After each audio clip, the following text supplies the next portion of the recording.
शेतकरी मित्रांनो नमस्कार. बरेच शेतकरी मित्राची तूर पीक ही शेंगा भरण्याच्या अवस्थेमध्ये आहे. शेतकरी मित्रांनो या ठिकाणी बघू शकता तूर पीक ही आपली कशा प्रकारे झालेली आहे. बघू शकता या ठिकाणी एकाच शेंगामध्ये सहा सहा सोले आहे. बघू शकता प्रत्येक मित्रांनो अशामध्ये शेंग पोखरणारी अळी व पाने पोखरणारी अळी याचा प्रादुर्भाव आपल्याला तूर पिकावर आढळून येतो.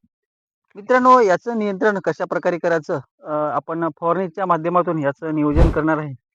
त्यामध्ये आपल्याला अळीनाशक मध्ये इमामॅक्टिन बेन्झाईन असणार कोणत्याही कंपनीचं घेऊ शकता. अट्राजिन आपण घेऊ शकतो. 20 लिटरच्या पंपासाठी 15 ml. मित्रांनो NPK मध्ये आपल्याला 0.34 20 लिटरच्या पंपासाठी 20 ग्राम आणि बोरान घ्यायचं आहे 20 ग्राम.